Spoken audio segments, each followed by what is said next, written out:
30 ta ishchi ishsiz qoldi. Mana ko'rib turganingizdek, zavod jim. Ko'pgina tadbirkorlarni sindirdik. Shu yangi qaror bahona qolgan tadbirkorlarni ham sindiramiz. Administratsiya 30 ta ishchi ishsiz qoldi. Mana ko'rib turganingizdek, zavod jimjit. Yangi energetika vaziriga kattakon rahmat. Tasodif qaranglar, bir hafta oldin prezident vazirlarning hammasini yig'dilar. Tadbirkorlarni qo'llab-quvvatlaymiz dedilar. Ertasiga yangi energetika vaziri qo'yildi. Bu yo'g'iga biz ham o'yladik, yaxshi bo'ladi. Mana bir hafta ichida har xil chora tadbirlar olib kelaring, tadbirkorlarni qo'llalaring dedilar. Videoni o'zingizlar ko'ringlar.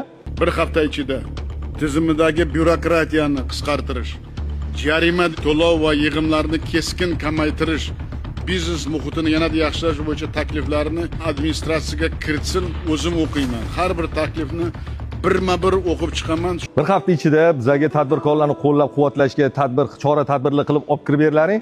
Biz hammasini o'zim o'qib tekshiraman deyapti. Bularga bir hafta ichida, misol uchun hozir undan oldin 100 ta mingtasi bankrot bo'lgan bo'lsa, qolgan 100 ta mingtasini ham yozib kellaring, keyin menga отчет olib kirlaring deb tushunishdi shakl bizani vazirlar. Bilmayman, hozir kecha keldi. Hech qanaqa hey yo be yo, chisla 30-chisla, na oy oxiri, na shot faktura, na kelishdi yo gazni mashincha pul to'laysan, bo'lmasa gazingni kesamiz. Hop, menga основание ber bunga, shot faktura berarding, oy 10-sigacha to'lardik desa, yo'q, bizga shunaqa tepadan buyruq kelgan. Hozir seni kesaman, bo'lmasa meni ishdan bo'shatib turadi deb, keyin inspektorga "Seni ham bola chaqang bor, ertaga ishsiz qolmagin, kessang kesa qol, o'chirsang o'chira qol" dedik. Mayli, endi nima qilamiz? Elga kelgan to'y, yana bitta tadbirkor kamaydi, tabriklaymiz. Bunaqa bosinglar gazni, oxirgacha bosinglar. Umuman O'zbekistonda tadbirkor qolmasin. O'shanda menimcha niyatingizga yetasizlar. Hurmatli hamyurtlar, shu videoni iloji boricha maksimal qo'lingizdan kelgancha poddershka qilib tarqatinglar. Repost deydimi, mening uchun aqlim yetmaydi.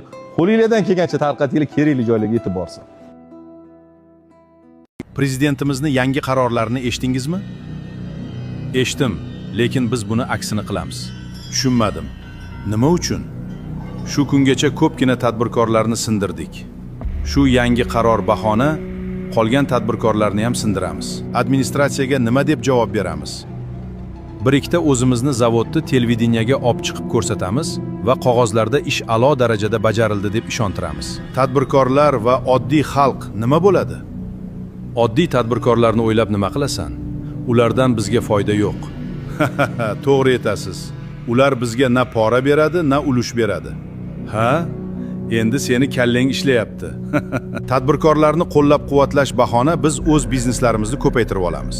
To'g'ri aytasan. Oddiy xalq ishsiz bo'ladi. Shunda xalq kredit oladi yoki internetda qimor o'ynab qarzga botadi. Qarzga botgandan keyin Rossiya yoki Belorussiyaga borib ishlashga majbur bo'ladi. Qancha ko'p aholi chet elga ishlashga ketsa, bizning muammolarimiz ham shuncha kam bo'ladi. Biz dahomiz.